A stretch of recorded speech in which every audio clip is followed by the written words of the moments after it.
ready for some football. I don't know about you. Who else could it be but your man Lou? Yeah. The LouieTeeNetwork is powered by MusicHead University. MusicHeads, classes in session. Turn me up. Enroll on YouTube now. Link is in the description. Who else could it be but me, your man, Louie T? Welcome to Sunday Night Football Overtime. Chiefs, Lions. This is the Kansas City Chiefs team I thought I was going to see earlier this season, and injuries had really derailed what the Chiefs could have been right out of the gates this season. I said this before the season started. I think personally, this is the most talented team the Chiefs have ever put around Patrick Mahomes.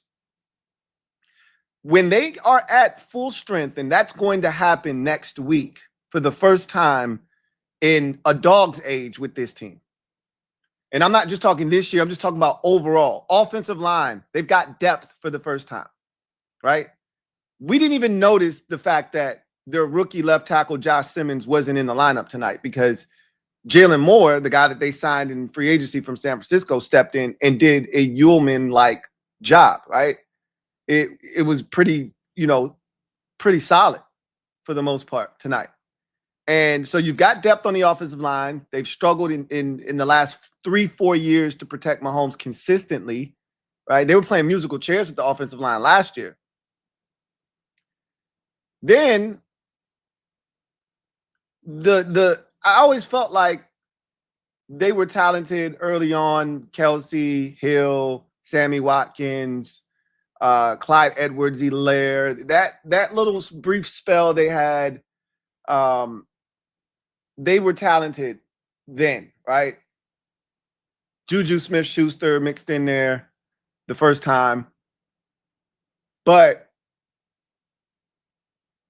this group that they're going to be able to put on the field is scary.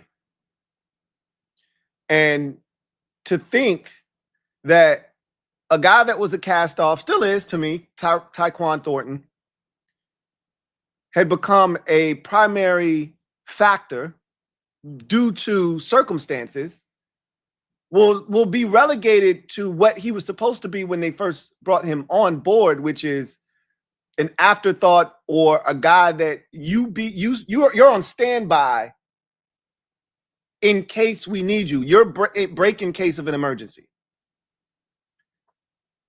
This was a pretty dominant performance offensively by the Chiefs. The defense, look, the Lions are a really good offense. So you expected them to move the ball. You expected them to score some points, and they did. But, when they had some mistakes, obviously, that cost them big time. And you knew this was a fourth down type of game. You were going to have to convert on fourth down. The Chiefs did it.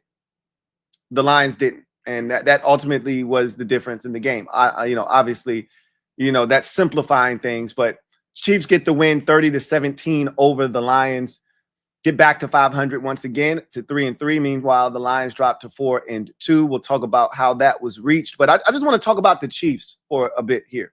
To the victors go the spoils. As you're going to see next week, and it's not going to happen in the first game with him being back, but expect them to get Rashid Rice involved next week. Next week is a great tune-up game. If you're a Commanders fan, you should be pissed off because these are the next two teams after you play, tomorrow night and then Dallas. These are the next two teams on the schedule, right? I mean, it doesn't get much tougher. I told you this is the murderer's row portion of the schedule. You get these two teams, right? You get the Seahawks sandwiched in between those two teams. And so you're talking about three of the best teams in the league right now. Seattle's really good. Detroit's really good. The Chiefs are going to be smoking by the time they see us. Smoking. They're going to smoke the Raiders next week. They're going to get all their kinks worked out, and they're going to be licking their chops come Monday night. October the 27th or 28th, whatever date that is. They'll be licking their chops with all of these weapons assuming health, of course. But you just think about this. When has Mahomes ever had this level of supporting cast around him? Kelsey still can get it done. He's not the Kelsey he was in his prime. But as we saw tonight, every so often he can turn the clock back. Except to get 7 catches tonight, right? Can still be that third down, red zone, slot machine. Got it. It's hard to cover, right? Hollywood Brown, Xavier Worthy. You've got Rashid Rice coming back, Juju Smith-Schuster, Tyquan Thornton.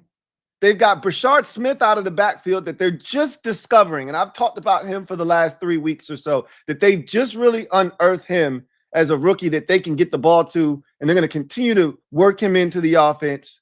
You still got Kareem Hunt. You still got Isaiah Pacheco in that backfield as well. So like nights like tonight where, all right, we get up big. We want to run out, salt the clock away. Now we got those 2 physical backs that we can hand the football to and melt the clock away, right? So everybody's got like this specific role, but you got all this speed too. That's the thing that's really scary, is that Hollywood Brown is a Blazer. Xavier Worthy is a Blazer. Rashid Rice isn't slow. And so all of a sudden now you got all these receivers. Tyquan Thornton will be the forgotten man if he's even active. That's how deep they can go at receiver. They still got Noah Gray at tight end to add to the mix. Like, they're loaded offensively. When you look at the and this is what I envisioned them being this year. It's like they really retooled this offseason. And I'm like, there were certain players I was like, you can't let the Chiefs get their hands on these guys. And they did. And I just see this team being, dynamic offensively this season, way more so than they were last year at any point. And tonight looked like the Chiefs of old. It looked like Mahomes that we had come accustomed to seeing. The Mahomes we've seen really most of last year and, early stages of that's not the Mahomes that we all fear, right? That's not the Mahomes where you go, he's the boogeyman, right? Baba Yaga. That's not him. That wasn't him against Jacksonville last week. That wasn't him earlier this season against Philadelphia. That wasn't him against the Chargers in week 1. That was him tonight. Where you went, if you give it back to him, he's just going to score another touchdown, bro. Like, that's the type of time he was on tonight.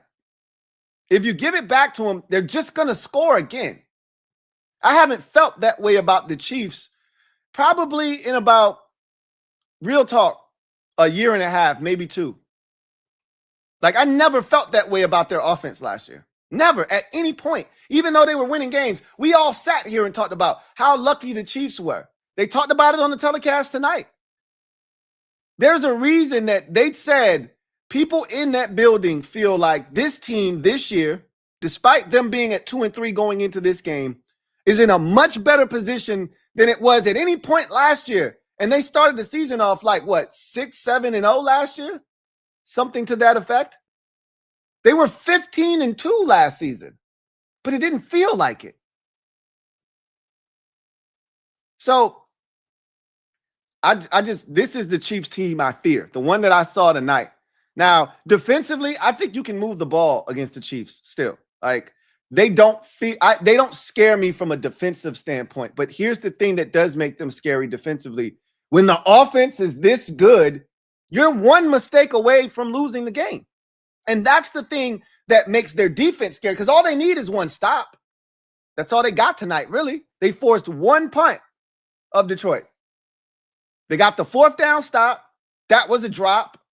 And they got the one stop where they forced them to punt, and that was the game. Because at one point, they were trading blows. Chiefs would go down and score. Lions would respond, and it was a tight game. It was really a one-score game, even though the Chiefs, when they would score, they would go up 2 scores, right? It would be the Lions would go down and make it, 20-17. And it was going back and forth. And then you had the one stop that they got. And after that, you said, okay, well, it's done now, right? They had won up 27-17. They needed to go back and respond. They didn't. And that's when the Chiefs were able to go down, kick that field goal, go up 30-17 and pretty much put the game away. But This is the Chiefs team that scares the living daylights out of me as a fan of a team that feels like it can compete this year and do some big things. If you're in the AFC is wide open, or at least it was until tonight, where you're starting to see the makings of the Chiefs getting their swag back. It's still Buffalo, it's still Kansas City in the AFC, right? And I talked about this when they lost to Jacksonville. I said, I don't know about you guys, but I think you're going to find out eventually that the demise of the Kansas City Chiefs has been grossly exaggerated. I told y'all, and I used the example of Brady and Belichick in the B&B Winning Factory. I said, I've seen this movie before where we cast, aside one of these superpowers and we say, oh, they're done. Their reign is over. And I'm like, this Chiefs thing is far from over. Mahomes just turned 30, guys. Like, this isn't ending anytime soon. They're adding young pieces around him. He's still relatively young. It's just because he's been around for so long and he's won so much in such a short period of time, he feels old. He's just 30 years old. He's not going anywhere anytime soon. He's going to be around for a very long time doing this and reigning over the AFC. And so with no Joe Burrow to save you, which seems to be the only team that is capable of knocking them off in the postseason, if the Bills can't do it, they'll just be in the Super Bowl again, right? Because you got to think about it. The only 2 times that they didn't make it to the Super Bowl in the last 7 years are the 2 years where Joe Burrow beat them in the playoffs. Right? I think that Burrow beat them twice, if I'm not mistaken. Obviously, he beat them in 21 when they went. And then I'm trying to think of, because it feels like they go to the Super Bowl every year. And if they don't go to the Super Bowl, they go to the AFC Championship game. And Burrow seems to be the only one that can beat him. But I think I'm trying to think, because I know they haven't made it. So I know they made it 3 years in a row. So they made it in 24. They made it in 23. They made it in 22. They lost to Burrow and Bengals in 21. 20, they lost to the Bucks in the Super Bowl. 19, they beat the 49ers in the Super Bowl. So shit, they've been to the Super Bowl 5 out of the last 6 years. And then he lost to Brady in 18, his first year as a full year as a starter. So, I mean, what are we talking about here? This guy's been to the Super Bowl 5 out of the last 6 years. They've won it, 3 times, right? They've been 5 out of the last 6 years, and they've won it 3 times. They lost to the Eagles. They lost to the Bucks. So it looks like it's going to happen again. I'm just saying. That's just how I feel after watching what I witnessed tonight. And the reason I don't feel like this is some grandiose, over-the-top statement that I'm overreacting is because I've seen them do it before, and this is what they do. And now they're more talented than I can remember in years past. So, again, this to me is the most talented I've seen this team since 2019. That's the last time I felt fearful of this Chiefs offense was 2019. Prime Sammy Watkins, prime Tyreek Hill, prime Travis Kelce. They had a stable of running backs. They were really dangerous in 2019 when they came back, beat the 49ers in the Super Bowl. This group that they could put on the field might be even more talented than that group. There may not be a Tyreek Hill amongst this group, but the collection, the sum of the parts may be greater than what they were putting on the field then. And that's what makes them so scary, is now Mahomes gets to be a distributor again. Now he doesn't have to be a wizard by using his legs. You'll see less of him using his legs because he doesn't have to. He won't have to use them as often. The fact that Mahomes is their leading rusher this season tells you all you need to know about the imbalance that was taking place because he had to go and be everything for them. He had to put on the superhero cape. And he had to go out there and rush for 60 yards, try and throw for another 250, 300 yards of total offense for him, run a touchdown in, throw 2 more touchdowns, and that's just to give him a chance. Well, he doesn't have to do that anymore. I mean, he still can, and he's capable. He ran for one tonight, right? But he doesn't have to. And with Rashee Rice coming back next week, adding to Xavier Worthy, Hollywood Brown, this whole cast of characters, Travis Kelce, Noah Gray, right? Juju Smith-Schuster. You forget about some of these pieces that they have. Brashard Smith. Like, there's so much of it. Tyquan Thornton is going to be an afterthought. They didn't even target him tonight. Hollywood Brown had 2 touchdowns tonight. I don't remember the last time I saw this guy touch the end zone for this Chiefs team. I don't know if he had a receiving touchdown this season leading up till tonight's game. He's going to become an even bigger problem because he's going to be their third option. Let that sink in. You won't even be thinking about Hollywood Brown when Rashee Rice comes back. People forget how much Mahomes loves Rashee Rice and how much he was throwing the football to this kid before all of the off the field and the injury stuff happened. Him and Mahomes were in sync. So when he comes back, he goes to the top of the food chain. He's the number 1 wide receiver, followed by Xavier Worthy, who can also take the top off the defense. And so you forget about Hollywood Brown. He's going to be the third option. That's what's going to make them so dangerous. On most teams, Hollywood Brown is either a number 1 or number 2 wide receiver. He's probably better suited to be a number 2. But on most teams, he's no worse than a number 2 receiver. He's about to be the third option in Kansas City. The big question is, can they protect Mahomes? And I think this offensive line that they've put up in front of him, if they stay healthy, they figured it out with Suamataia at guard. They've got kind of a revolving door at tackle again because of circumstances. But Simmons, I think, is going to nail that position down for them. But what they saw from Jalen Moore tonight gives them confidence that if anything were to happen, we got a guy, right? Which is what your swing tackle is supposed to do. He's not supposed to be starting 8 games, your swing tackle. But in a pinch, 2 or 3 games, yeah, you can get by if you got a quality swing tackle. Looks like Jalen Moore is going to be exactly that for them. We know about how good the interior of their offensive line is between Trey Smith and Creed Humphrey. This Chiefs offense is about to get humming. And the rest of the league is about to get put on notice. And they're about to be on TV quite a bit here, right? They just were on TV last week against Jacksonville, on TV here. They're going to be on Monday Night Football in 2 weeks against the Commanders. You're going to start to see this thing happen and evolve right before your very eyes. And you're going to go, oh, shit. He's back.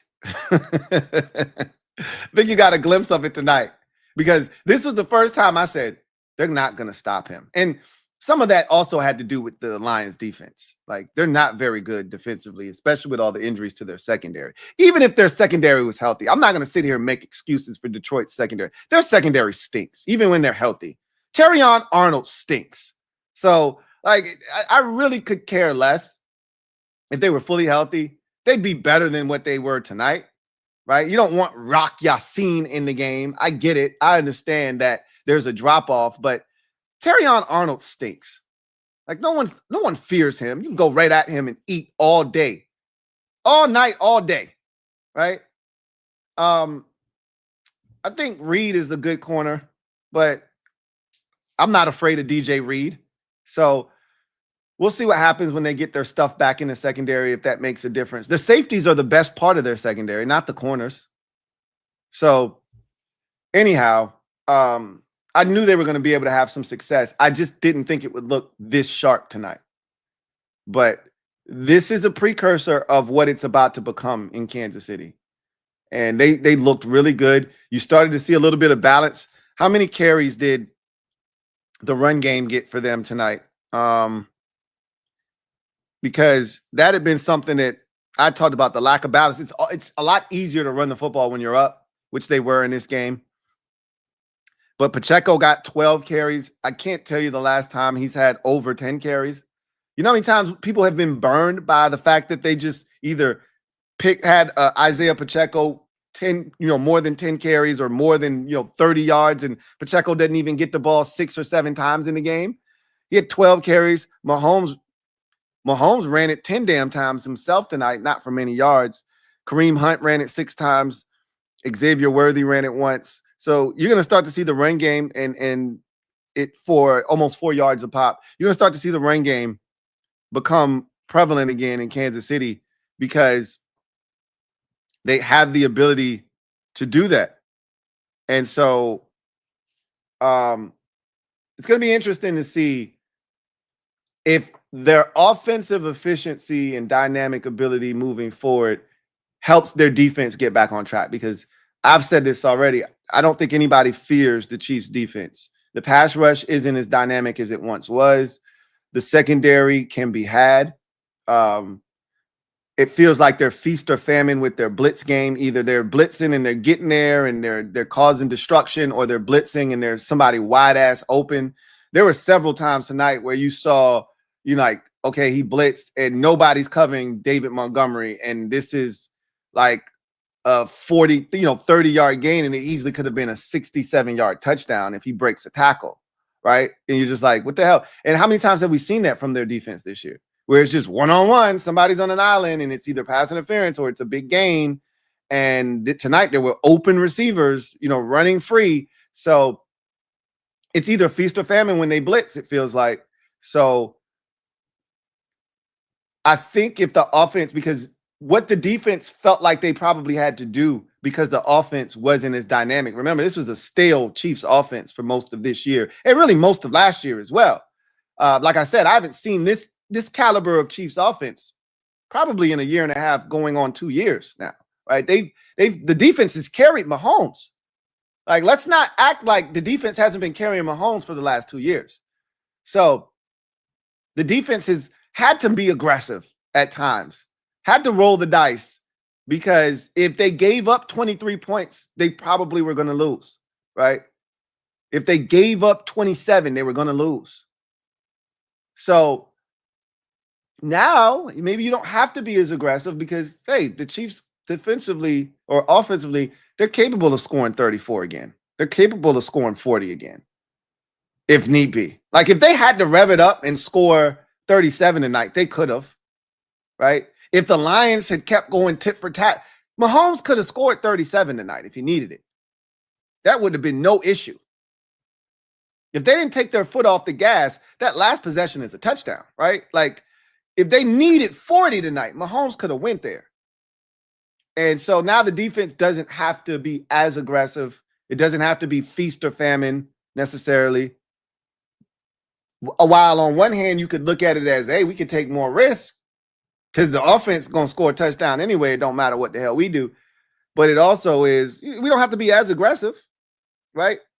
We can play bend but don't break. And then if we pick our spots to be aggressive for third down and long, we can turn it up a little bit and see what happens. But we don't have to be super aggressive. Because if they got to kick a field goal, our offense is scoring touchdowns. That's what it used to be. Like, you couldn't afford to kick field goals and think you were going to beat the Chiefs. Teams have beaten the Chiefs by kicking field goals here recently, right? What the Eagles do? Had less than 200 yards of total offense. Would they beat them 17-13 or some shit like that? 17-10? Like, you can kick field goals and beat the Chiefs. Not anymore. Not anymore. What did Campbell say going into this game? We knew we had to score at least 30. Yeah, that was a bare minimum. How many did the Chiefs score tonight? 30. He knew he knew the mission. He knew the assignment. They just couldn't execute. But what'll be interesting is the trickle-down effect from the offense starting to rev it up. Will this defense get better because the offense is better? Usually that's how it works. Not all the time. Not all the time. But usually that's how it works. Harrison Butker's been struggling this season too. It's like every other year with him. Last year, he got his shit together. The year before that, he was struggling and dealt with injuries. He's struggling again this year, right? I think he's missed a kick in almost every game, whether it's an extra point, a field goal. So that's something else to watch. too. Because if you're going to get into shootouts and then you're going to be, playing some of these teams that can score the football, or you get into one of these really close games like Denver, they always get into these fist fights with Denver where it's, 18-16, right? 19-17. That's the type of time they be on with Denver. It's, family business. You know how that shit goes. You can't afford to miss, had Detroit been on their shit tonight, they could have easily lost this game 31-30 because of the missed extra point. Now, they might have gone for 2 if, it got to that point after one of these touchdowns just to try to get that point back. But you don't want to be chasing points in games like this against teams like Detroit. So this game to me was more about what the Chiefs are going to be moving forward than it is anything else. I'm not looking back at what the Chiefs were to start the season off. They're 3-3. They've wiped the slate clean. They're back to, 500. You might as well say they're 0-0 in the season. I wouldn't be shocked if they ran off the next 6 or 7 games straight. It wouldn't shock me. Like, there's some tough, obviously, there's Commanders, there's Buffalo, there's Denver, right? Like, there's games that they could definitely lose here over the next month and a half, right? There's a bye in there after the Buffalo game before they play Denver. So I'm not saying that this is an easy schedule by any stretch of the imagination. However, they're about to be a problem. And they're about to get their shit together. And tonight, I feel like was just the beginning of them scratching the surface. They're going to get their guy back next week. That offense is going to start humming. And they get to test everything out. The Raiders are so bad. They're so awful. My God, I watched them against Tennessee today. They stink, man. My goodness. The Titans are awful. The Jets are awful. And the Raiders are awful. Those are the 3 worst teams in football right now. And it's not close. All right, those 3 teams absolutely suck ass. And so they're going to mop the floor with the Raiders next week and have fun doing it, trying shit out, getting Rashid Rice's feet wet, get him out there, get him 5 or 6 catches, get him back in the swing of things, kind of integrate him into the offense. They're going to have fun at the Raiders' expense next week. So this was really good to see if you're a Chiefs fan. I know last week I had a stream after the Jacksonville game where somebody was in the comments section saying Chiefs fans were talking about, getting a high draft pick.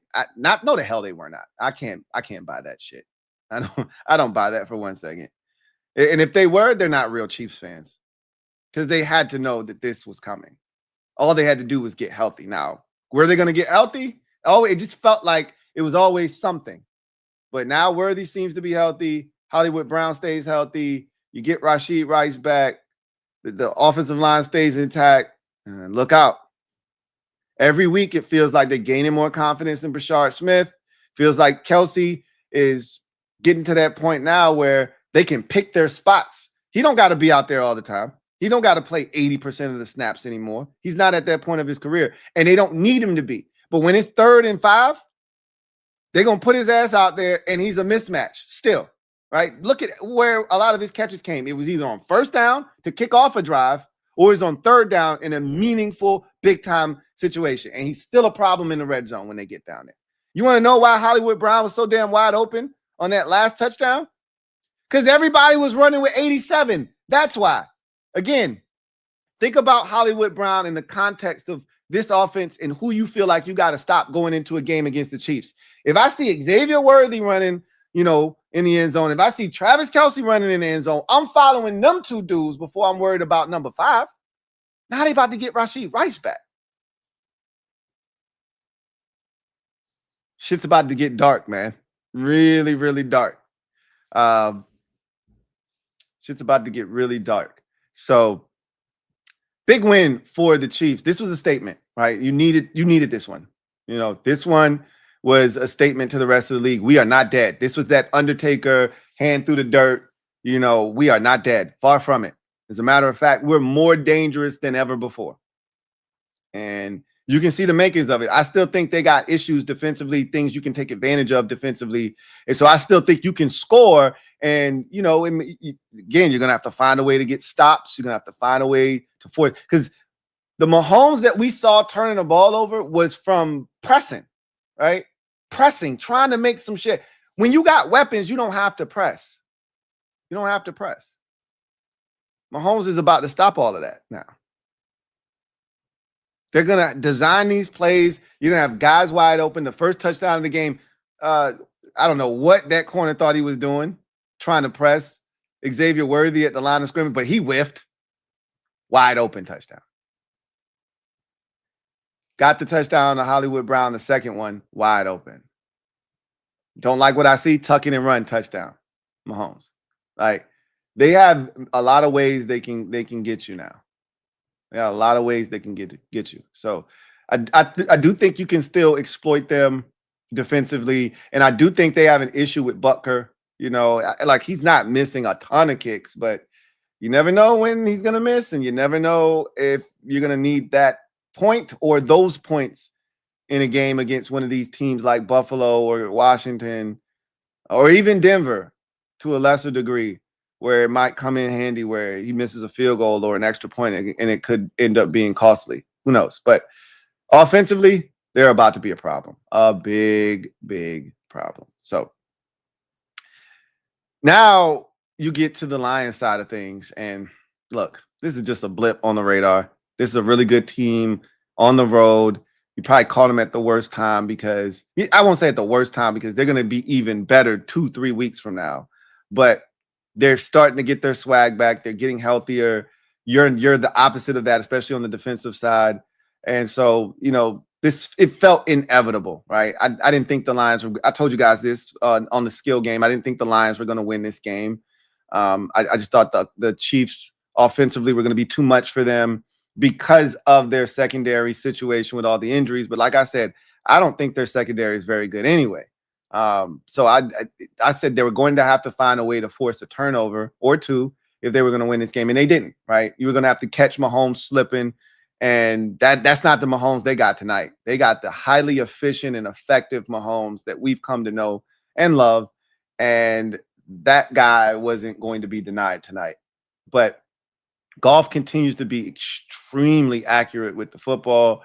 He was again tonight. The completion percentage didn't get a little bit, I don't want to say out of whack, because that doesn't do his completion percentage tonight any justice, because he still was highly efficient. But at one point, he was like 25 of 20, 22 of 25, right? Like 3 incompletions. Now, it wasn't for very many yards. It was like for 197 yards or something like that. And then, at the end, he had to start throwing the football, and that's where you got all the incompletions. But at one point, he had 4 incompletions last week, 3 this week, for a total of 7 incompletions in the last 2 weeks combined. Like, he's been on a tear here of late, and we know he can get hot when they're protecting him. We know how that offense can go.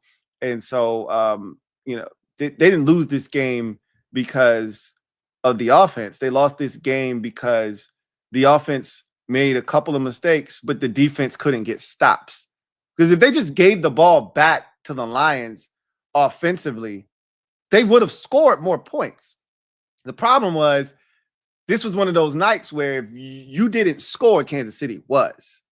There weren't a lot of possessions in this game. If you look at how the first half went, these were long drives, right?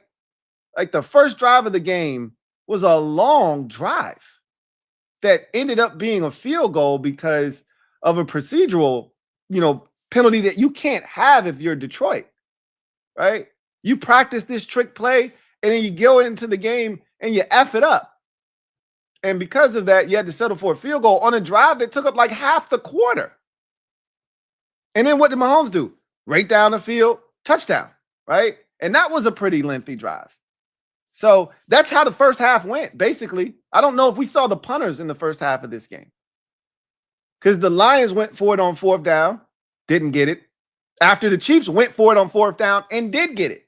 But you knew what type of game it was going to be. You were going to have to go for it on 4th and short, and you're going to have to be aggressive, which neither of these teams have any issues doing that, especially Detroit. But Amon-Ra St. Brown usually catches that football. I'm not telling you that was the easiest ball to catch, but that's one that he catches 9 times out of 10. And so that's a costly drop, obviously. And they fell behind in the game after that. Because, as I always say with teams, and I love the teams who like to be aggressive. I love that for them. That's not my mentality. I want to defer. I want the ball after half because guess what? I know what the score is when the game starts. I know what the score is. 0-0. Guess what I don't know? What the score is going to be at halftime. Whether I'm up or I'm down, it never hurts to get the ball coming out of halftime. My reasoning and my logic for wanting the ball isn't the same as everyone else who wants to double dip, right? That's cool too. Double dip and getting the points before half and then getting it again. That's great. I just want to have the football after halftime because I don't know what the game is going to be at halftime. But if I'm down, you best believe I want an opportunity to cut into that deficit or take the lead. I could be down 3 or 4 and I want a chance to take the lead. I could be down 14. Well, let me cut this shit in half with a touchdown and get back into this ball game. That's why I want the ball after halftime. And these teams that are aggressive like Detroit wins the toss. They want to receive. That's what they did tonight. It backfired because they were down at halftime and then the Chiefs took the ball out of the second half and went right down the field and they scored a touchdown. Now you're down 10. Because it was 17, it was 20-17 at the half, and they went right down the field. I believe it was 20-17 at the half. And they went right down the field, or I think it was 13-10 at half, something like that. Then they went down the field and they scored a touchdown to make it 20-10. And then the Lions went down the field, and that was the Sam Laporta touchdown to make it 20-17. And then the Chiefs went down and scored another touchdown to make it 27-17, and that's when the Lions had to punt.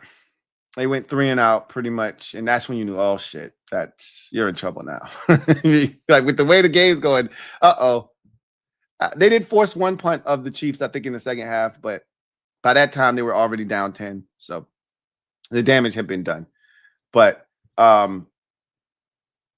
this Lions football team, I truly believe is only going to go as far as their defense will allow them to.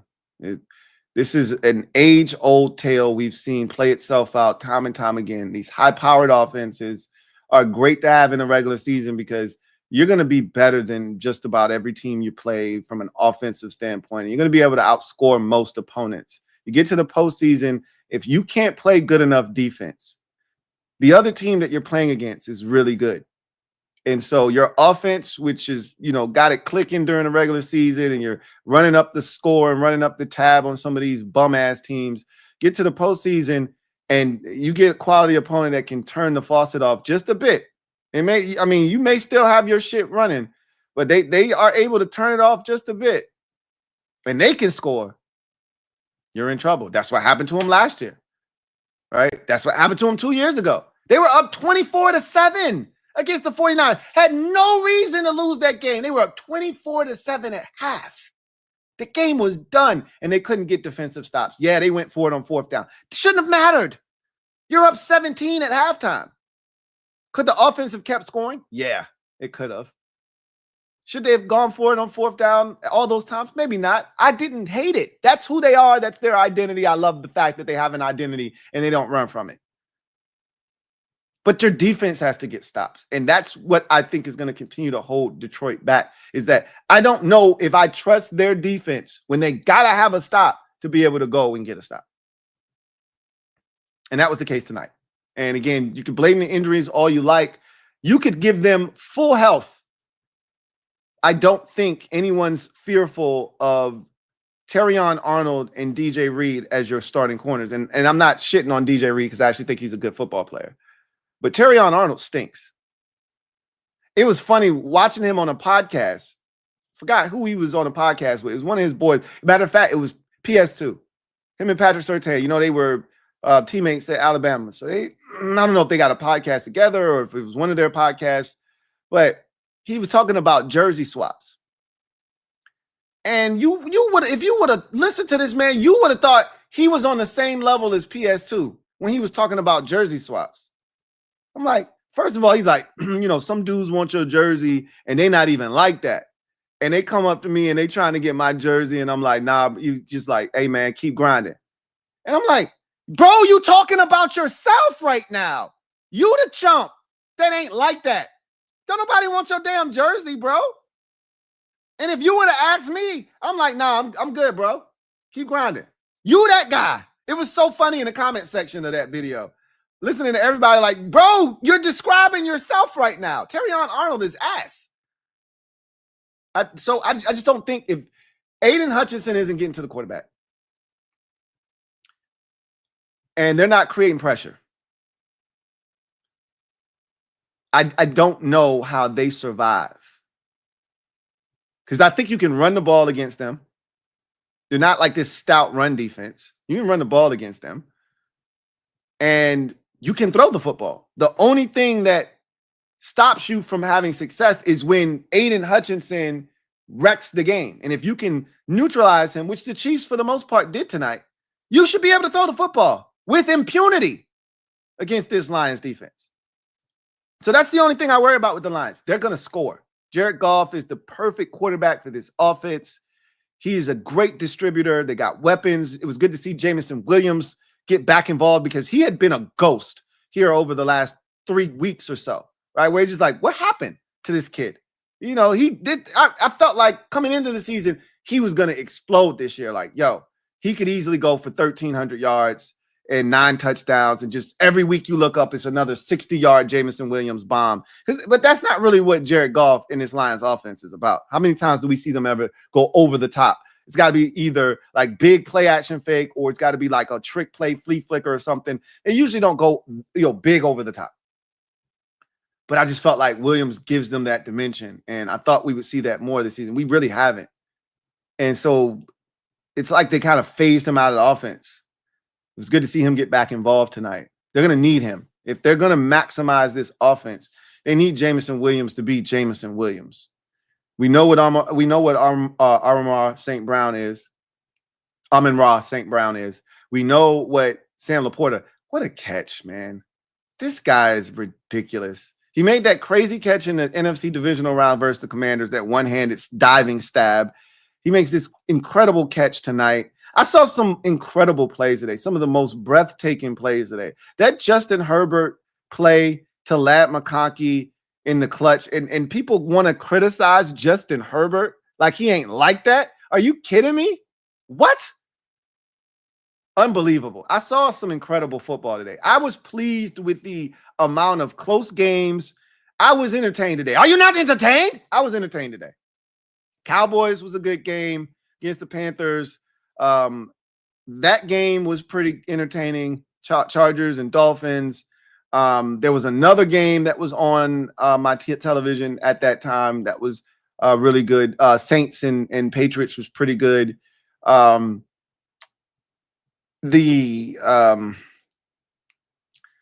Steelers game was nasty. That was a nasty game to watch, but it is what it is.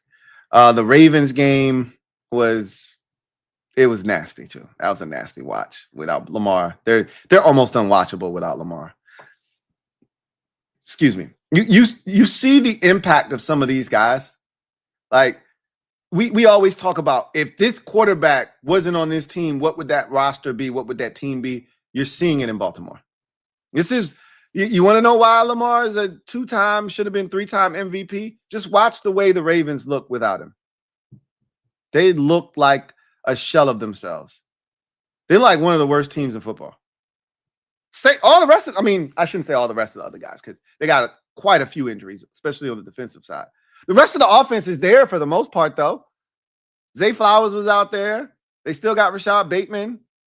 The tight ends, I think, are both out there. I don't know about the young tight end, but Andrews is definitely still out there. Derrick Henry's still out there. Justice Hill is still out there. And yet they looked atrocious on offense. Henry had it going a little bit on the ground, but yeah. They scored with 3 points after getting blown out and giving up 44 last week and only scoring like 10 or 13. Yeah. But I watched some good games. The Packers game was really good. I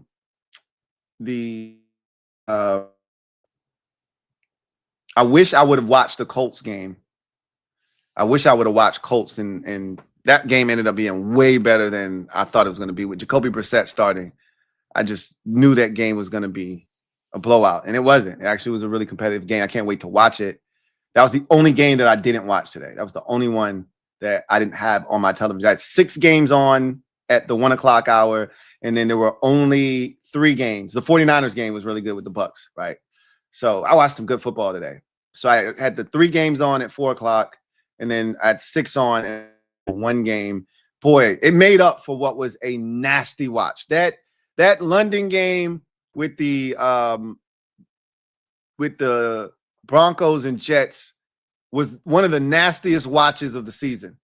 Like, anything involving the Jets is nasty, first and foremost. Is Aaron Glenn going to get fired, y'all? Is he going to make it through the season? I mean, this is bad. That end of the first half sequence, Garrett Wilson had every right to be snapping and popping off. Like, they're clueless. Their offensive coordinator is the worst. Aaron Glenn doesn't know what the hell's going on. He's playing not to lose, but you're losing, bro. Like, you can't play not to lose. You suck. I don't know if he makes it out of the season. I love his enthusiasm, his zest for the game. He wants his team to be great. I just don't. First of all, you're not winning anything with Justin Fields. He can't read an NFL defense. His processing is as slow as it gets. You got guys wide ass open, and he's just like staring into the abyss, like just a blank stare. And by the time he figures out, like, it's got to be wide ass open for him to pull the trigger. And by that time, it's not even open anymore, right?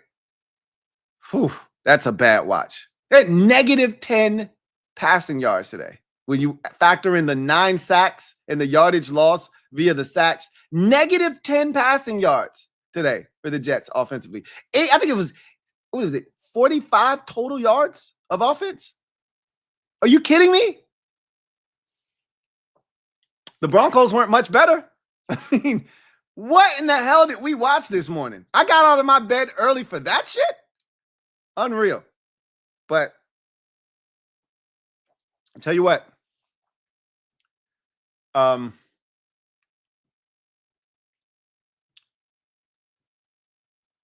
The 2 teams we watched tonight are 2 of the best teams in football. I don't think I'm telling you anything that you don't already know.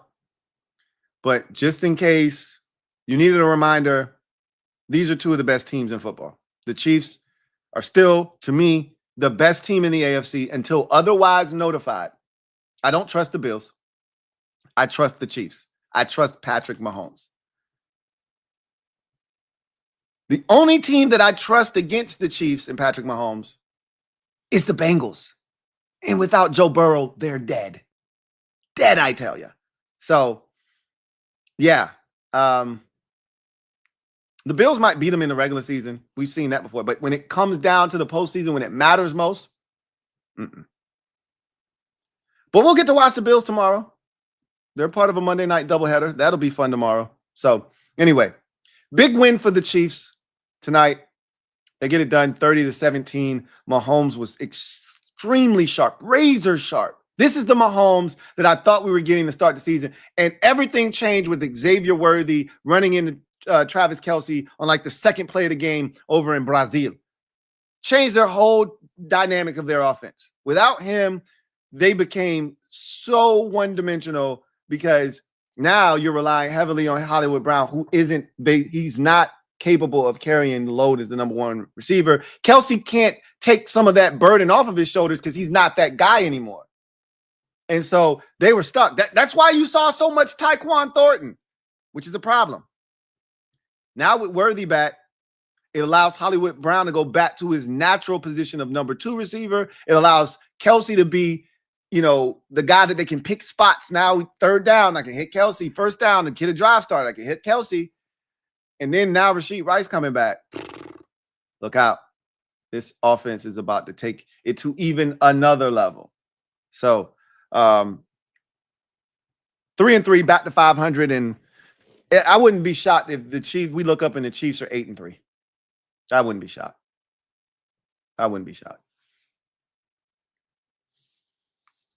Let's get to the skill game brought to you by Sleeper. And we'll come back on the other side of that and get to the comment section.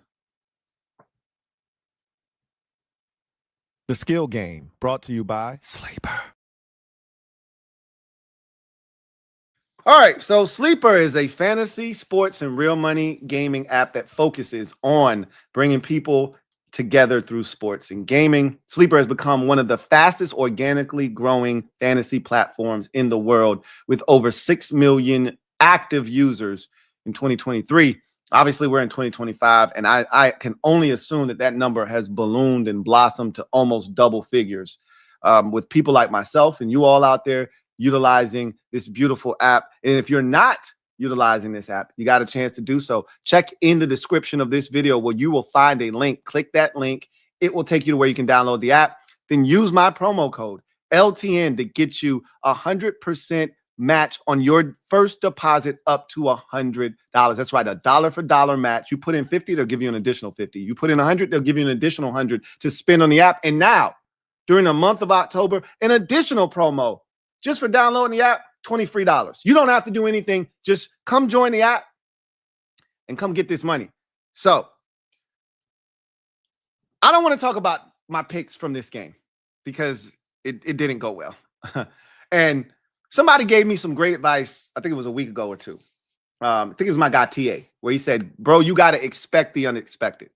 And so a great example, Tyquan Thornton, I wrote him off because I said, okay, Xavier Worthy's back. They don't need Tyquan Thornton anymore. And then guess what happened against Jacksonville? Tyquan Thornton was the leading receiver. So I said, well, Tyquan Thornton's definitely going to catch after that performance. He's definitely still a part of this offense until they get Rashee Rice back. He's definitely catching the ball twice tonight.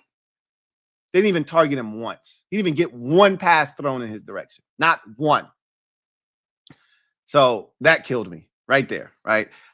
Kareem Hunt, I said, they get down there, they like to run Kareem. They didn't run Kareem Hunt down by the goal line. He wasn't even in the game half the damn time. They kept Pacheco in the game. I'm like, what am I watching tonight? This is not the Chiefs team. Of course it wasn't. This is not the Chiefs, because if things are going well, Kareem Hunt shouldn't be in the game. Unless we need him in the game. Unless they need him in the game, Kareem Hunt shouldn't be in the game. And we saw that tonight. And I said, well, you just kicked my ass. But here's what I did do. I made some excellent picks, man. I'm tired of saying this. I'm sick of, when is it my turn? I had some real heartbreak today. Let me explain myself. So, I do my kicker edition of the skill game. Now, I didn't actually film that one this week because this week was kind of janky and out of place. But normally I do my kicker edition with my Commanders picks. Commanders don't play until tomorrow, so I'm going to be doing my skill game for that tomorrow. But I didn't get to film my kickers, but I still did it, right? So look at what I did. So normally, and so I told myself, I'm not doing that anymore. I stayed away from, and thank God I did, I stayed away from the London games. I'm not touching those with a 10-foot pole until they're done. I'm not touching any international games unless it's the Commanders game in Madrid. I'm not touching those games. So normally with my kicker edition, I'll take just the 1 o'clock games and try to get all the kickers, get 8 kickers. But I'm like, you're forcing it. They're not 8 kickers that you love at 1 o'clock. You got to extend it out to 4. So what did I do? I took my kickers in all the games. And so I get through 1 o'clock. And in 1 o'clock, I had Ryan Fitzgerald, the Panthers kicker, and Brandon Aubrey, the Cowboys kicker, in the same game. I was at 1 o'clock. Aubrey was bullshitting, or I shouldn't put it on him. The Cowboys were bullshitting. They act like they didn't want to kick field goals. They were going for it on 4th down. I'm like, what are you doing? Kick the damn field goal, please. And they finally had to kick the field goal to tie the game up. So I caught a break. So I got my 2 kicks from Aubrey, because I got the Fitzgerald ones out the way first half, right? Which was the case for me. Boswell kicked about 5 field goals, it felt like today. 3 of them. Dicker kicked 5 field goals against the Dolphins. I knew he would be active in that game. And so Blake Groupie kicked 4 against the Patriots, because, again, the Patriots are a quality defense. I knew they were going to kick a lot of field goals. So in this first half, I had Fitzgerald, Aubrey, Dicker, Boswell all knocked out. And so I'm sitting pretty going into the second half. All I need, and Groupie. So I had Groupie, Boswell, Dicker, Aubrey, and Fitzgerald. 5 out of 8. Check, check, check, check, check. So I get to the second half. I just got 3 kickers. That's it. 3 mother effing kickers that need to make 2 field goals, and I got $600. You don't think in my mind, I'm like, I got this shit. I nailed it. Carlson, they were bullshitting in the Raiders game. He kicked the field goal early, and I'm snapping on the Titans. They had a situation where they sacked Geno Smith on the 3rd down. First of all, the Titans turned it over. They got all the way. They turned it over deep in their own territory. Raiders took over. I'm like, oh, this is perfect. The Raiders stink in the red zone. They're going to get this stop. And Pete Carroll's, he's old school. He's going to take the points. He ain't with this new school shit where I'm going for it on 4th down. I'm going to take the points. So I'm like, oh, I'm set, bro. They give up a touchdown to Michael Mayer on 3rd down and goal on a late tight end release, delayed release. Shit. Okay. No worries. They'll get another opportunity. So they get down there again. And they stop the Raiders on 3rd down to bring up 4th down to kick the field goal, except one of the dumbass Titan defenders grabs Geno Smith's face mask on the sack and give them a fresh set of downs. I'm like, oh, they're going to score a touchdown now. And then the next play, Genty runs it in for a touchdown. Well, I'm cooked now. They're not getting down there. They're not kicking another effing field goal. I'm pissed. But they get down there one more time, and there's no – because the Titans at this point of the game, they're out of it. But they did score their first touchdown of the game, the Titans did. So now there's a little bit more urgency to just get another touchdown to make it another field goal to make it 2 scores. All right, well, not 2 scores, to make it 2 touchdowns, pretty much a 13-point lead at 20-7. So I'm like, they're gonna be aggressive to go get this field goal, but they're not gonna press it to try to go get the touchdown. That's what they did. Then in typical Raider fashion, they're lining up to kick a 45. I think it was a 45-yard field goal. They get a delay of game. Now it's 50. I'm like, what are you doing? What are you doing? But Carlson has a big leg, and I'm like, I trust you. I wouldn't have put you on this ticket if I didn't trust you. He calmly deposits the 3 points, and so I got him. So now I turn my attention to one game. One game. And I'm kicking myself because if McManus doesn't get hurt, I probably go with him. I'm trying to think. I don't know if the Packers made 2 field goals today. So if he's not hurt, I go with him instead of what I ultimately did. But I go to but I would have been good here. So I'm not even second guessing myself. So I turn my attention solely to the 49ers and Bucks game, right? 2 kickers that have been outstanding this year that have kicked a bunch of field goals. The 49ers are going to kick field goals. I don't worry about the 49ers. I'm like, Eddie Pinheiro is money every week because the 49ers don't score in the red zone. And when they get down into like the 30-yard line range, they always stall out. So I'm good. Eddie Pinheiro in this game, 4 field goals. I don't worry about the 49ers. I know they're going to kick field goals. That's why they got rid of their last kicker and brought in Pinheiro, because he's a more accurate kicker. So he got my 2 field goals out of the way quick. But I'm sitting there and I'm waiting for mother-fucking Chase McLaughlin. You dirty bitch. And I'm sitting there and first of all, I'm snapping because San Francisco's supposed to be this really good defense. And they're giving up all these remember, Baker's without his top 2 targets, right? Well, Abukum, you could consider him his best target now, but there's no Mike Evans. There's no Chris Godwin in this game, right? There's no Jalen McMillan if you want to go that far, but McMillan hasn't been healthy all season, so we don't need to bring him up.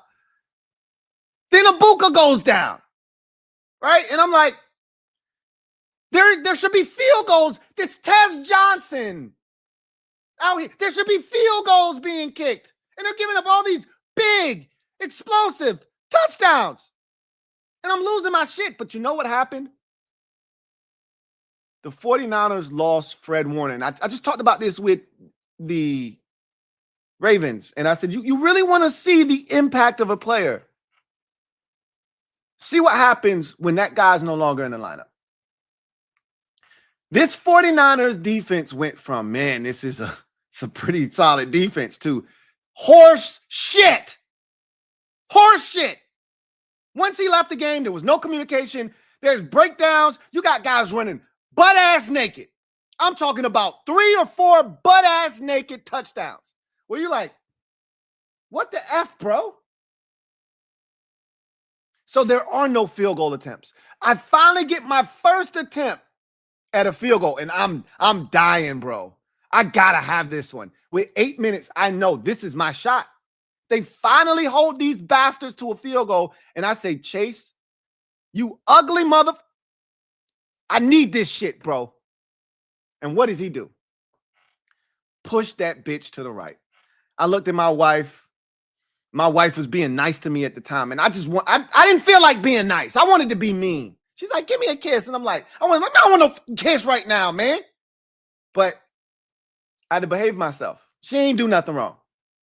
Boy, that shit burned me up because I knew that was my last shot. He needed 2 field goals. What did he end up going down? They came back down the field on the next possession, and what did he do? Make a damn field goal. If he'd have made the first mother effing field goal, I'd have got my 2 field goals, and I'd have had my $600. I couldn't have done it any better than this, y'all. I couldn't have done it.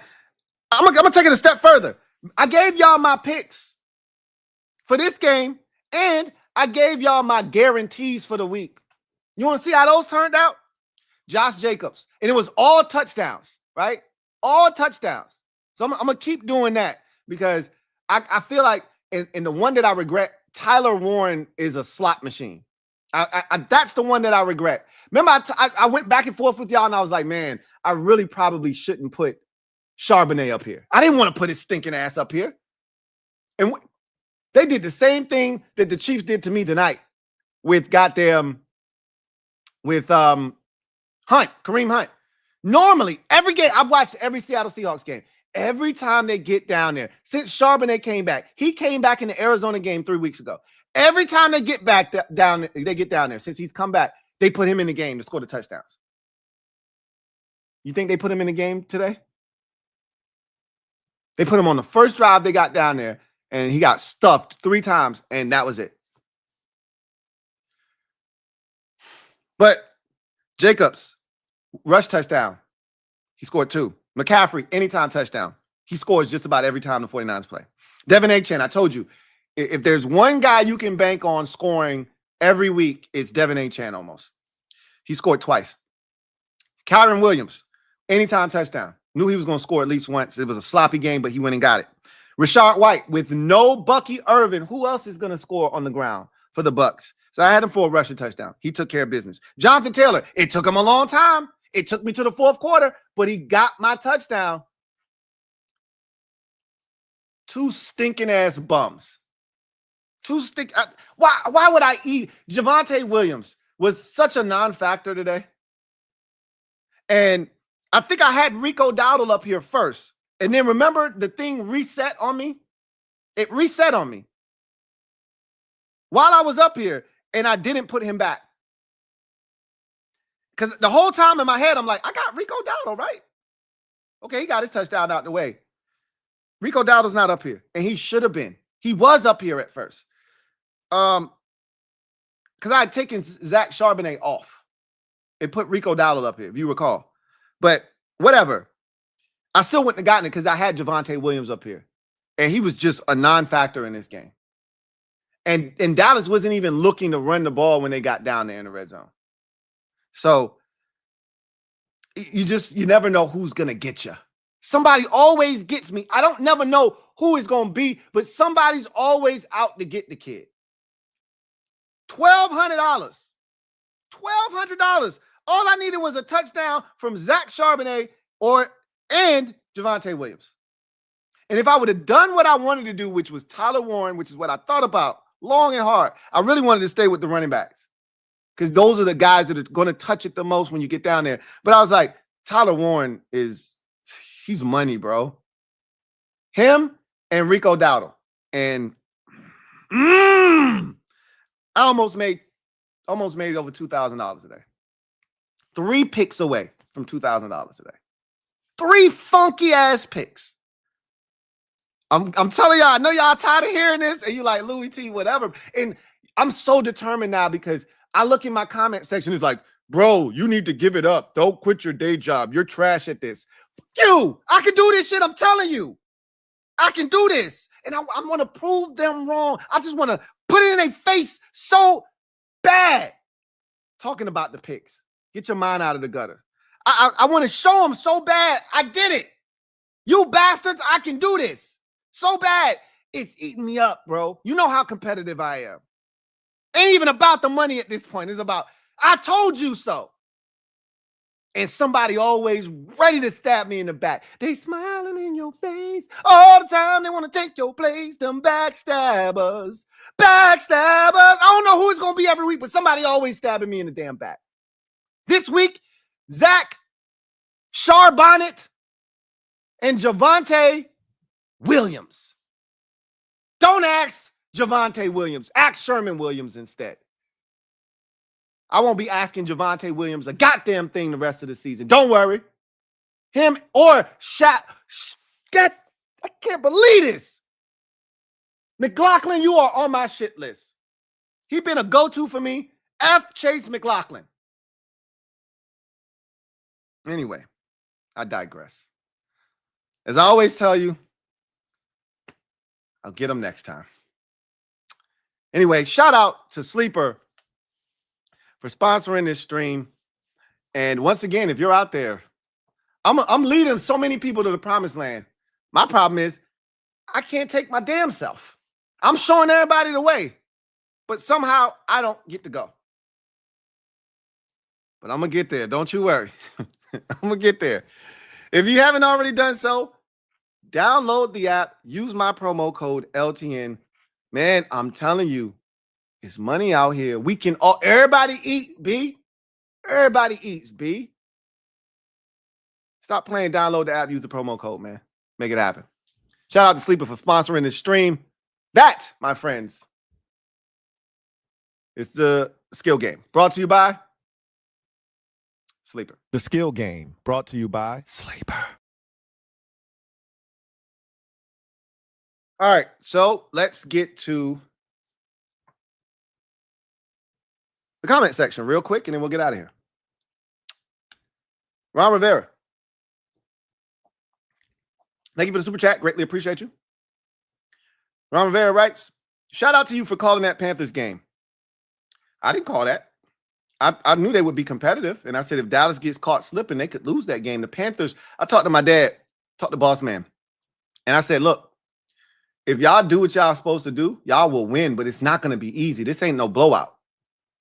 I said the Panthers are due for a win against Dallas, but I didn't pick them, so I can't say that I called it because I didn't. If I did, then I would have had them on my sheet this week. But I didn't have the balls to pull the trigger on it. But I knew this much. The Panthers are a very scrappy bunch. They play hard. And I told my dad, I said, boss, they play hard, bro. Extremely hard. And Rico Dowdle is out for revenge. He told them boys, hey, buckle up.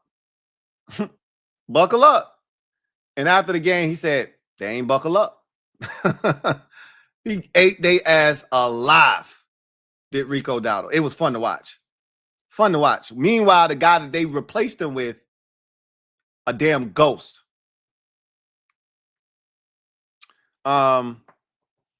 He says, hey, man, from a Washington fan point of view, I see a lot of pedestrian teams quarterbacks in this conference.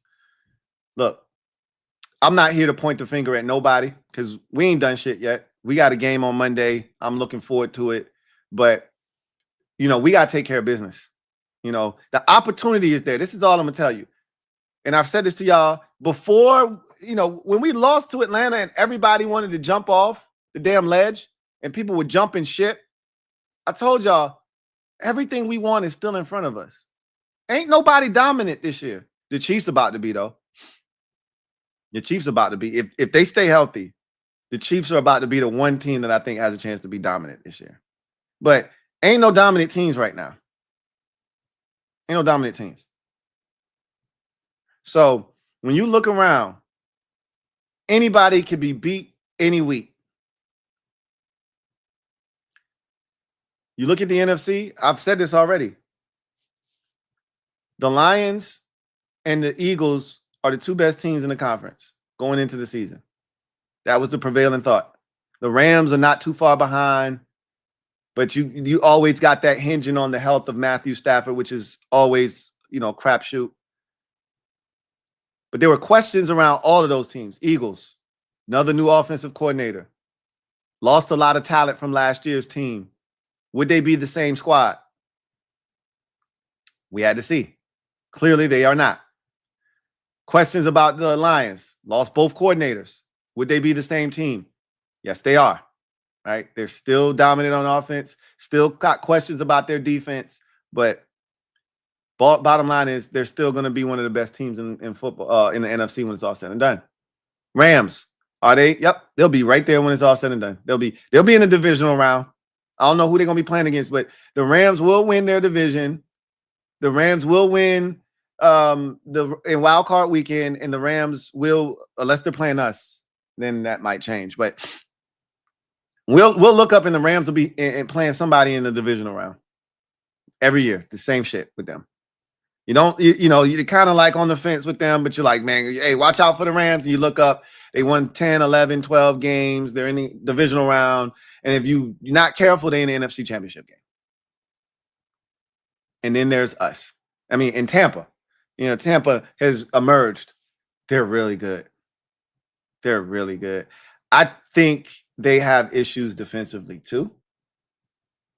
But the problem is, can you stop them on offense? And Baker, boy, right now, if you ask me after 6 weeks of football, and we'll put the next two games, you gotta let the next two games play out on Monday night, and then we can close the chapter on the first 6 weeks of the season.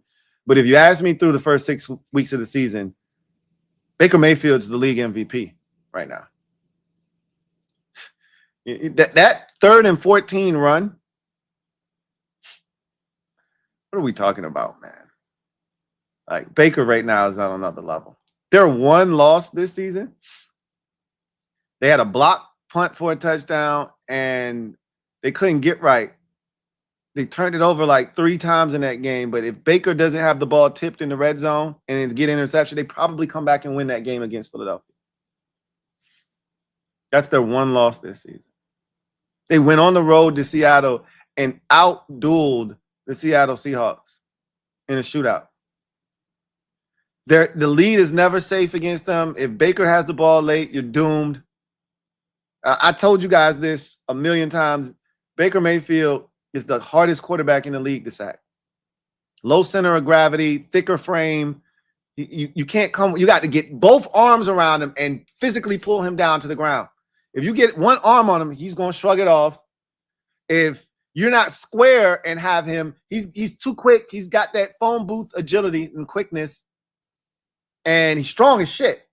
And I said Caleb Williams, I liken him to Baker Mayfield. He's not quite as elusive as Baker, but he's on that same plane, which is why we got our work cut out for us on Monday night. If we don't rally to the football and we don't bottle him up and cage him inside the pocket, he's going to be a problem. They look like a legitimate outfit. I think they can be had on defense. You can score on them. You can score on Tampa Bay. But they can score too. And so they're going to be interesting. But when you look at the NFC as a whole, it's the stronger conference. It's the deeper conference of the two. So you saying you see a lot of pedestrian teams and quarterbacks in this conference. I see a lot of quality teams in a conference where there is no dominant team, which means for a team like us, we're right in the mix. But nobody's afraid of us. Just like we're not afraid of them, they're not afraid of us. We don't strike fear in anybody's heart. So you saying that, guess what Tampa's saying? I don't see nobody else around here that scare us. You know what Detroit's saying? I don't see nobody else around here that scare us.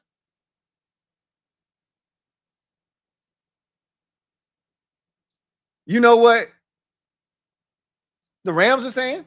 See nobody else around here that scare us. Everybody's saying the same thing. So we can't talk about it. We got to go out and do it. That's why you got to go win on Monday Night Football against the Bears. Don't nobody respect people talking. They respect action. We need to be 4-2, not 3-3. You want respect, you got to go take it. They're not giving it out.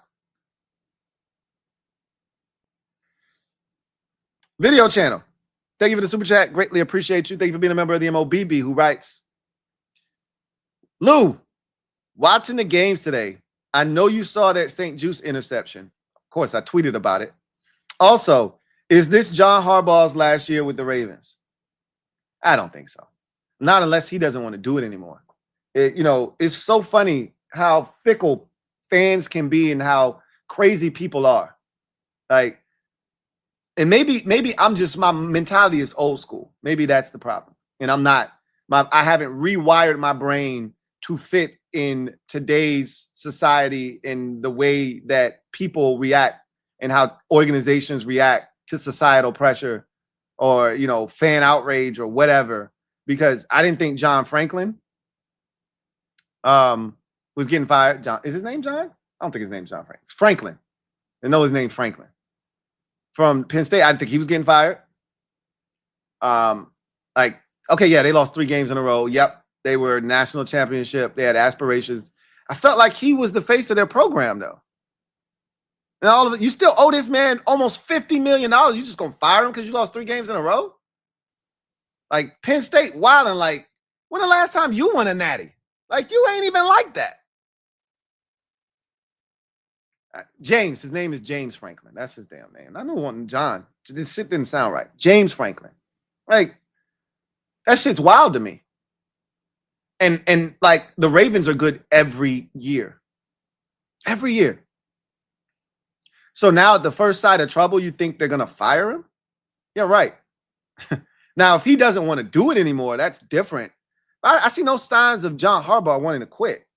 So this is adversity. That shit happens sometimes. How do you overcome it? We'll see. Everybody's going to bury the Ravens. They got a bye week. Lamar will be back after the bye. Let's see if they can get hot. It may be too little too late like it was for Cincinnati last year, but only one way to find out. Same shit with Mike Tomlin. Every year, is Mike Tomlin going to get fired? No, he's not. Now, and Harbaugh's not going anywhere. So we'll just see how the season goes. Like, the Ravens would be stupid to fire John Harbaugh. It's dumb. You know how many teams will be lining up to hire this guy? You kidding me? HTTR Carson. Thank you for the super chat. Greatly appreciate you. Who writes, what up, Lou? Says, what's good with you, man? Went to M&T Bank today and walked around. Ravens fans were losing their shit. Bet they haven't been 1-5 in decades. Glad that ain't us, though. But guess what? We've been there before. Very recently, I may add. So we know what the struggle is like. The only difference is in the years that we were 1-5, we probably expected to be that. Like 2019, we expected to be ass that year. Right? We expected to be over. That Miami game, we had that shit circling the cow. We said, if we don't win that one, we might not win a game this season. Right? So they weren't expecting to be 1-5 this year. They weren't expecting that. They couldn't have predicted all the injuries. They couldn't have predicted all the close losses at the beginning of the season. They couldn't foreshadow that this is what their, start to the season would look like. So, of course, they're losing their shit. They're not accustomed to this. They're one of those teams that's good every single year. Every year.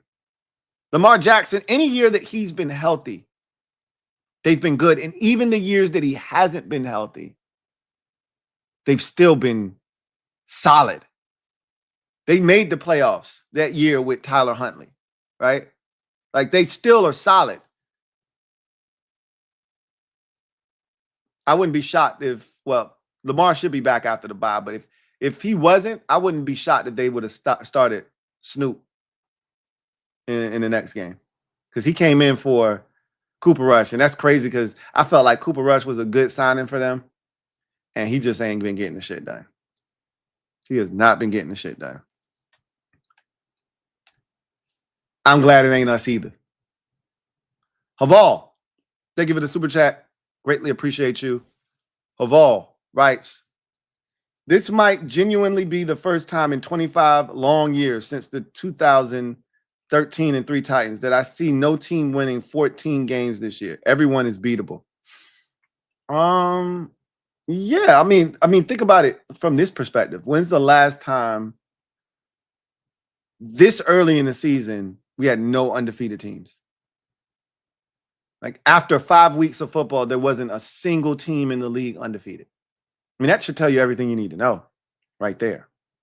There are no dominant teams, and everyone can be beaten. And yeah, I think your number one seed in each conference, the highest, the number one seed will be is 13 wins. I agree with that, because the only team I see getting to 14 wins in the AFC is Buffalo, but they got to get hot and they got to win, and they got to win all the close games. They can't lose to Kansas City, and they still got the Eagles, and they got other challenging games, and they got more games in the division, even though they should be good, right? Like nobody's afraid of the Dolphins or the Jets. Those are gimmies and layups, but they still got to go to New England. They already lost to them once this season. So there's still a number of games left on their schedule that are going to be tough ones, but they're the only team right now, because obviously the Chiefs, unless they don't lose another game this season, they're already at 3 losses, right? So Buffalo feels like the only team that could achieve that in the AFC. In the NFC, I can't see anybody winning 14 games, because Tampa's going to lose some games. Like they're going to lose some games in their division, let alone like just overall. The Eagles have lost 2 in a row. There's a chance that they don't even make the playoffs this year, unless they fix all the things that they got going on. And maybe over these 10 days that they got to kind of like stew in their bullshit, they might have a come to Jesus meeting and come out firing on all cylinders, get their shit together, but they're still not going to lose just one more game. Like they're not going to win 10 straight like they did last year. That's not happening this year. They're not built that way this season. They're not as good defensively. They're not as good, period. So even if they get their act together, they still could be a quality team, but they won't be dominant, right? Tampa Bay is going to lose games. There are no other one-loss teams. The Bucks are the only one-loss team, with the 49ers losing today. They're the only one-loss team in the NFC, are the Bucks. And everybody else either has 2 or 3 losses that are any good in the conference. And the Rams are going to lose more games, right? Seattle's going to lose more games. The Packers are going to lose more games. They're 3-1-1, if I'm not mistaken. They're going to lose more games. Like nobody else is, Detroit's going to lose more games. So yeah, I think you're right. I think the highest it gets is 13 in both conferences, with Buffalo being the potential outlier in the AFC. But I just, again, I see them losing at least 4 games like everyone else. So I think you're on to something there, Habal. Rafael Del Luna, thank you for the super chat. Greatly appreciate you. Rafael Del Luna writes, thoughts on what the Giants did on Thursday? That was big time. In order to take the steps that you need to as a team to start believing you can win, you have to do things like that. That's a big win for them, because now they believe every week we can win. That's the first step to becoming a good team, or at least competitive on a weekly basis, is you got to believe you can win. They would go into games knowing they damn well they weren't going to win, right? They didn't have a chance in hell. Now they believe they can win. Like that's what Jaden Daniels did for this team last year, is he instilled hope. Every week we went from hoping that we could win to expecting to win because of 5. That's the process that they're going through right now with Jackson Dart, but he's going to have to be better as a passer, right? And other guys around him are going to have to step up. But, and like I said, he's going to have to protect himself better, because he's being very reckless as a runner. There's a difference between running and then like, and in the course of just playing football, incurring contact, and then seeking out contact, being physical. And when you first start out, mentally, you like, I got to do whatever it takes. as you get into it and you realize they need me out there, you got to scale it back. Now he's already set the tone for I'll do whatever it takes. And that's cool and that's great. And your teammates respect you for that. But his coach is about to be reprimanded. His team as a whole is about to be reprimanded because his coach lost his mind because he was in the blue tent. And he's gone to the blue tent in 2 of the 3 games he started now. So again, he's going to have to do a better job of protecting himself. But ultimately, between he and Cam Scatterbo, they've instilled hope in this Giants franchise. And now we want to see how far it can take them this season.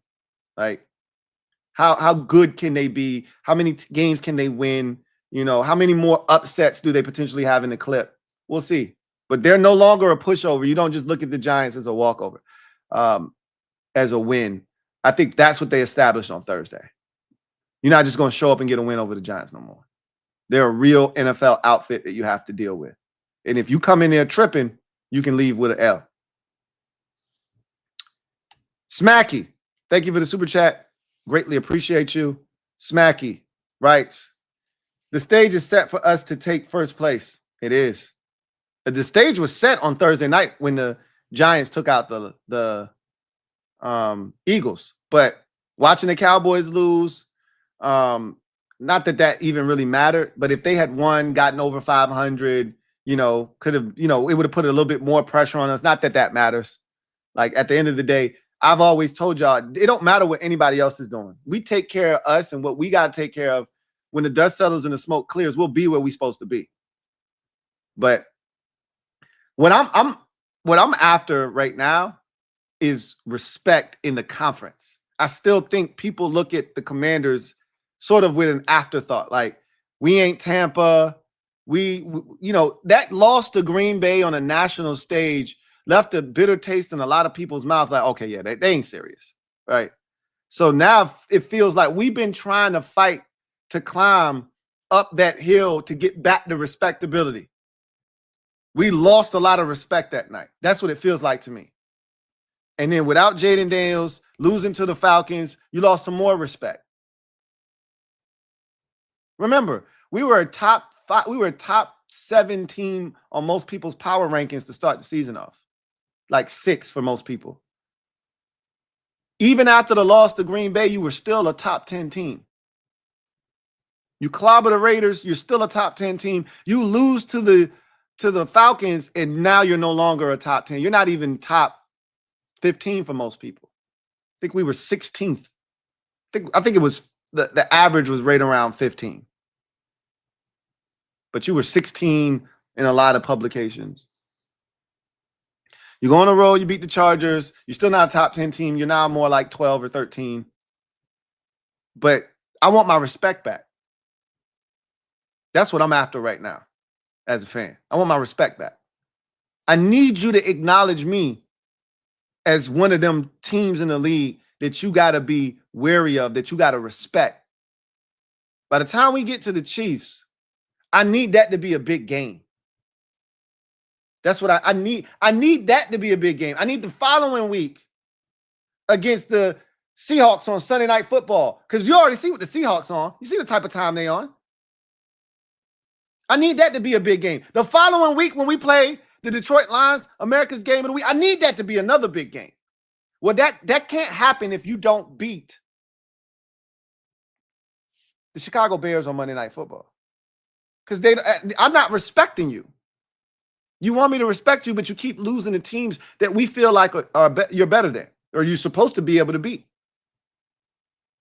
We had a built-in excuse with no Jaden, but that's not enough of an excuse for me. We should have beaten the Falcons, and we didn't. And we looked like trash against the Packers. Well, here's your opportunity on a big stage to show everybody, now we really like that. We really like that. Got to take advantage of it. The stage is set for us to get a slice of first place, but more importantly, it's an opportunity for us to go out here and make a statement and wrestle some more respect back. Abel Ambrosio, been a member for 35 months. who writes, let's handle our business against the Bears. That's what it's all about, Double A. Let's take care of business, man. As Smacky just said, the stage is set. Stage is set. Let's go out here and handle business. We not that dissimilar from a lot of these teams dealing with injuries. Figure it out. Don't nobody want to hear no excuses. As long as Debo's out there, we got enough. Let's run the ball. Let's be physical. Let's do what we need to do defensively. Let's not give up a bunch of big explosives. Make them earn it. And we should be all right. We should be all right. Vincent Coe, thank you for the super chat. Greatly appreciate you. Thank you for being a member of the MOBB. My guy, Vincent Coe writes, can you rank all the recent Ohio State receivers, Jeremiah Smith, from your perspective? Olave, Garrett, Wilson, JSN, Ibuka, Smith.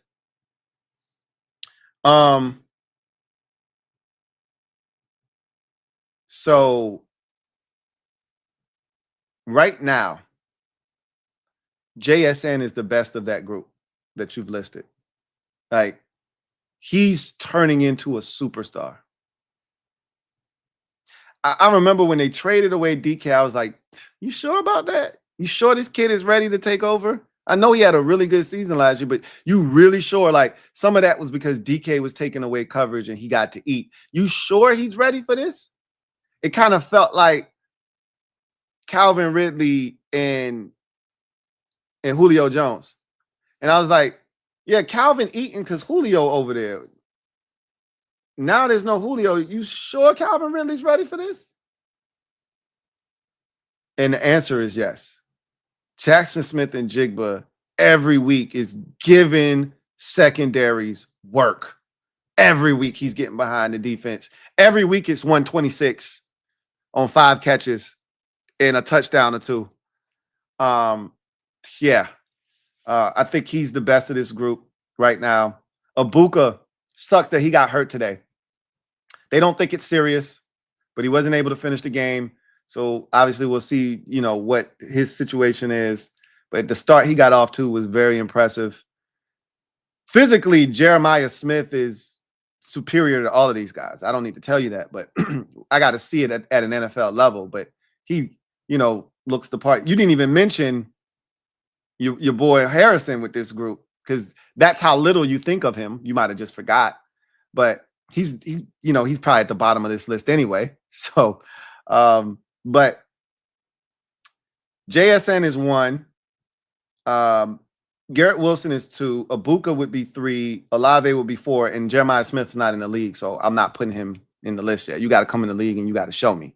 Don't tell me, show me. Because if we would have just gone off of what guys did in college, Marvin Harrison would be at the top of this list, right? Maybe Jackson Smith and Jigma still at the top of the list because people forget how good he was in college. He just had that 1 year where he was injured. So it's easy to forget about, how good he was. But it's JSN 1, Wilson 2, Ibuka 3, Olave. Just the concussions for Olave suck. It's really robbed him of. We gotta get him out of New Orleans, man. They be throwing hospital balls to this man. But Olave 4, and then I would put Harrison at 5 right now. But man, they pumping them out at Ohio State. All these dudes are good. You know what I mean? All of them are good. Jacob Cortez, thank you for the super chat. Greatly appreciate you. Jacob Cortez writes, any way we can email or fax the letter to Cliff to remind him to run the ball? He can get a little cute on primetime. That's the only thing that I worry about tomorrow night is that we show up in the first possession, he comes out, and we throw the bitch 3 times and go 3 and out.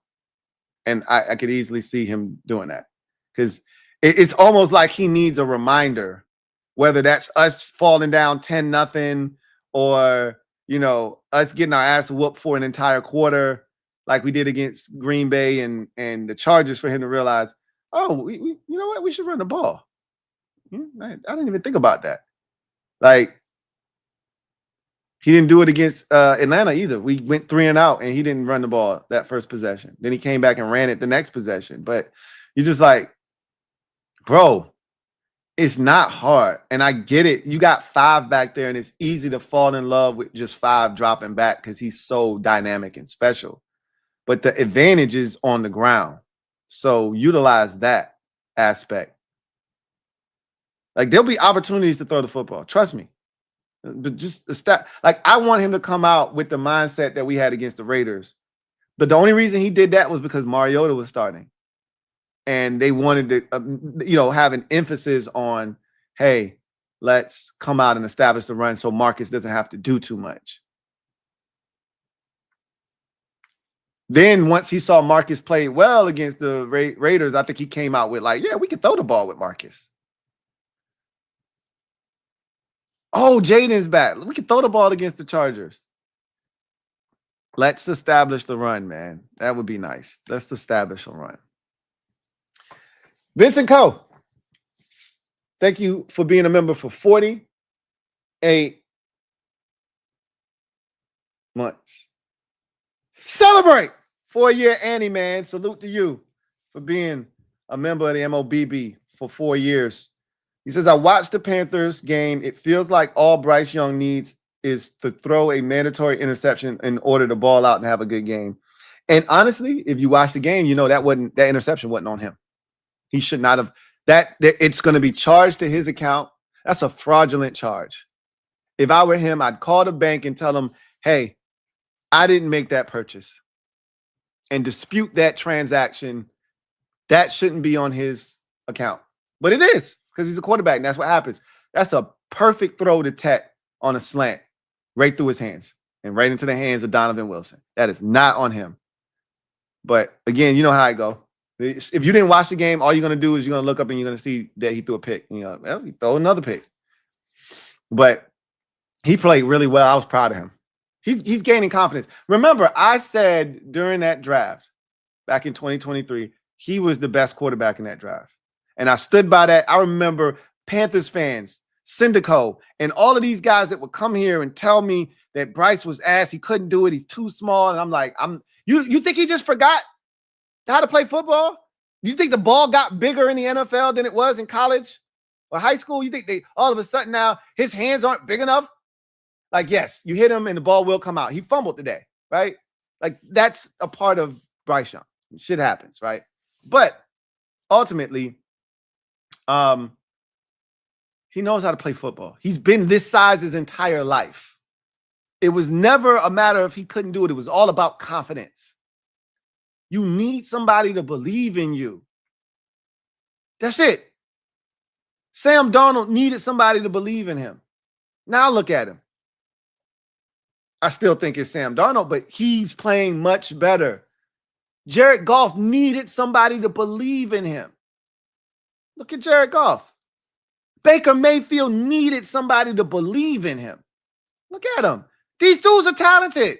Sam Darnold didn't get picked 3rd overall. Baker Mayfield didn't go number 1 overall because these dudes was okay in college. They were great college football players with tremendous talent. Bryce Young went number 1 overall because all he's done in his life, wherever he's been, is win. He won in high school. He won in college. He can play. And you're seeing that now because they got somebody that believes in him. Dave Canales, bless his heart. I remember when he took the job, I said, Dave, I think you ain't over your head, bro. You got a crazy owner, a quarterback that needs to be rebuilt on some Humpty Dumpty shit. Dave said, I got it. I breathe life into Baker. If I can do it for a former number 1 pick, I can do it for another one. I got it. I said, all right, I believe you. I dapped him up and I said, I'm going to see you on the other side, bro. I hope you make it. He said, oh, I will. I'm looking at Dave Canales and I said, he figured this shit out, man. He figured it out. They 3-3. While you bullshitting, the Panthers are 3-3 and right in the mix in that NFC South, bro. Right in that mix.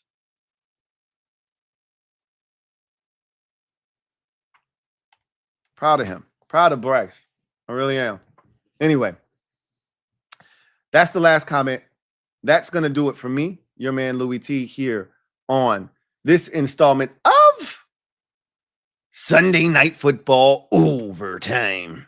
The Kansas City Chiefs got their swag back tonight. They look like they're on the verge of being dangerous again. They look like they're on the verge of being dangerous again. This looked like the Mahomes of old. This felt like if they needed to score, they could score, and it wasn't a damn thing the Lions could do about it. 30-17, the final score. Chiefs get back to 500 at 3-3. Lions fall to 4-2. If you're the Lions, just a blip on the radar. It happens. You didn't play your best football tonight. Had a procedural penalty that erased the touchdown that forced you to kick a field goal. Had a drop on a fourth down that you normally catch. It just wasn't your night. The bigger picture for me is you couldn't get stops defensively. While we could sit here and play the, oh, well, they got all these guys in the secondary out. They secondary ass anyway. Are the players that are out better than the ones that are in the game? Yes. Yes, they are. Yes. So it does matter, but I don't think that like the core of their defense is still intact. That's your two safeties in Branch and I always forget 31's name from Illinois. Jesus. But the two safeties and Aiden Hutchinson. That's the core of your defense. And they're still all there. So you just got to figure it out. You just got to figure it out. But that was big time by the Chiefs. And I think we're seeing the makings of the Chiefs getting back to being the best team in the conference and probably the best team in the league. I think this was the first step in them getting back to being that tonight. So anyway, I digress. That's going to do it for me, your man Louie T. I'll see you guys tomorrow. Big day tomorrow. If you're a Commanders fan, if you're a Bills fan, if you're a Falcons fan, if you're a Bears fan, tomorrow's a big day, fun day, doubleheader. I always love doubleheaders on Monday nights. I've really taken a strong liking to this format. So I have the two TVs out tomorrow, watching these two games simultaneously, and be glued to the television set, watching my boys hopefully go out there and do what they need to do to make a statement on a big stage. We get Aikman, we get the big A team, right? We get Aikman, we get Buck, we get Lisa Salters, and we got to show up and show out. This ain't the first time that we are going to get, the Battle Blacks on a primetime stage for a night game.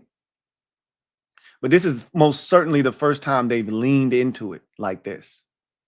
They're promoting the shit out of it. They've implored the fans, hey, wear black. Show up early, wear black. They've posted about it multiple times. They just put up another post today. They've leaned into the whole idea of this being a blackout. I love it. Now, go execute.